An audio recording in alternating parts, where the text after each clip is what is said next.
Welcome back, focused learners. Today, we have an incredibly fascinating topic lined up for this explainer. Okay, let's dive into this. We're looking at a masterclass in modern logistics and engineering, pulled straight from the high-stakes world of military operations. We're talking about parts on the fly, battlefield fabrication, based on some amazing insights from U.S. Army Allied Trades Warrant Officer. We're going to look at how modern technicians are literally manufacturing their way out of a crisis right there on the front lines. And honestly, the whole visual style of how they pulled this off is just wild to see. So I want you to imagine this scenario. A tank wheel breaks in an isolated, austere desert environment. Supply lines are weeks away. What now? Well, in the past, a single blemished pin or a damaged wheel could bring an entire armored unit to an absolute grinding halt. It's a severe vulnerability. You have millions of dollars of equipment and highly trained personnel rendered totally ineffective by, one broken piece of metal. You can't exactly open a phone app and get next-day delivery in a contested war zone, right? You're completely at the mercy of the supply chain. Or, at least you used to be. Section 1. The Metalworking Machine Shop Set. Unpacking the Ultimate Tactical Toolbox. And this brilliantly illustrates exactly how they're fixing that broken link. Allied trades technicians are a total game changer. When original equipment manufacturers are tapped out or supply lines are just severed, these technicians step right in. Think of them as a hybrid of welders, machinists, and CAD programmers who basically forge a solution out of thin air. Instead of procuring through a supply chain, which takes days if not weeks, they use on-demand fabrication.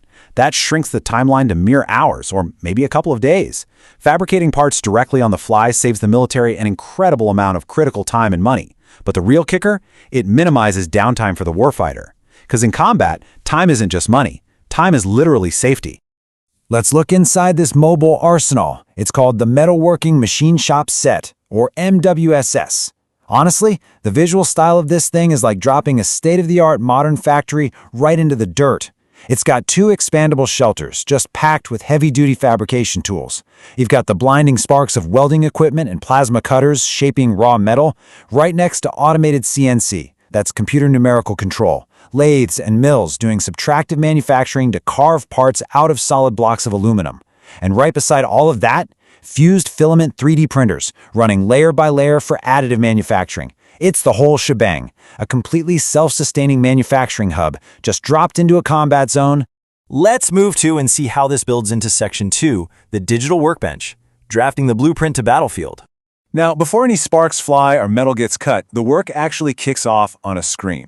Technicians log into what's called the GCSS Army Digital Thread. You can think of this as a massive, secure digital repository. It holds the 3D models and exact dimensional designs for thousands of parts. So instead of trying to guess the shape of a shattered gear, a technician can pull up its exact visual blueprint, like a pristine 3D wireframe, and start reverse engineering or tweaking that intricate part right inside their CAD software. It completely removes the guesswork before they even pick up a physical tool. Once that digital design is visually locked in on the screen, they follow a really strict 3-step workflow. First, the CAD blueprint is mapped out. But crucially, before they cut into any actual metal, they move to step 2, 3D printing a plastic prototype. Now, you might be wondering, why print a plastic part when you need a metal one? Well, it serves as a visual and physical proof of concept. They take that cheap plastic part, walk right over to the broken vehicle, and test the fit. If it aligns perfectly, awesome. Then they advance to step 3, CNC machining the final part out of metal. It's a brilliant way to avoid wasting precious limited resources on a bad cut. Now, what's really interesting about this slide is this number, 0.005. That's 5/1000ths of an inch. To put that into perspective, a single human hair is about 3/1000ths of an inch thick. That is the extreme mathematical precision these technicians are working with. If their measurements are off by just 5/1000ths of an inch, the part fails. The tolerance is practically microscopic. And that is exactly why that intermediate step, visually and physically prototyping with a 3D printer, is absolutely crucial before cutting into their limited supply of raw aluminum or steel. Section 3, forging under pressure, the realities of battlefield constraints. Okay, so it's one thing to achieve that level of microscopic precision in a nice, clean, air-conditioned lab. It's entirely another to pull it off in a war zone. These technicians are dealing with insane constraints. They're fighting tight deadlines where a commander needs a tank moving yesterday, which forces really rapid, high-stakes decisions. They're working with limited material access, basically adapting to whatever metal happens to be on hand, which can definitely restrict the robustness of the final piece. And they have to do all of this while maintaining strict safety standardizations. They're balancing extreme time pressure with absolute mathematical accuracy, because a single math error doesn't just mean a broken part, it means a catastrophic hazard for the crew inside. And this is exactly why the word makeshift can be kind of misleading here. When we hear makeshift, we usually think of like duct tape and wire. But that is not what's happening. Despite the austere environment, the dust, the stress, the limited materials, the final product, manufactured on the fly, must be completely credible and structurally sound. It must visually and functionally match the original part to ensure total equipment reliability. There is zero room for amateur hour when lives are on the line.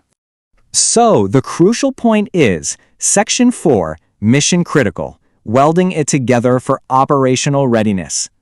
How does all this localized effort impact the big picture? Well, as the source material puts it, in large-scale combat operations, this capability is not just a benefit, it is essential to strengthen the Army's ability to fight and win in any environment. I mean, that perfectly summarizes the immense strategic value of the Allied trades technician. By manufacturing parts on request, right there in the combat zone, they drastically reduce the military's logistical dependence on global supply chains. It literally turns a unit from a dependent liability into a self-sustaining, highly flexible force. So let's leave off with this. If an army can manufacture its survival from a pristine digital blueprint in the middle of a desert, how will on-demand fabrication reshape the future of the global supply chain? Really think about that. If we can decentralize high-tech manufacturing to this degree under the absolute worst conditions imaginable, the potential for everyday industries is absolutely staggering. Thank you so much for joining me for this explainer. Keep questioning, keep learning, and I'll catch you next time.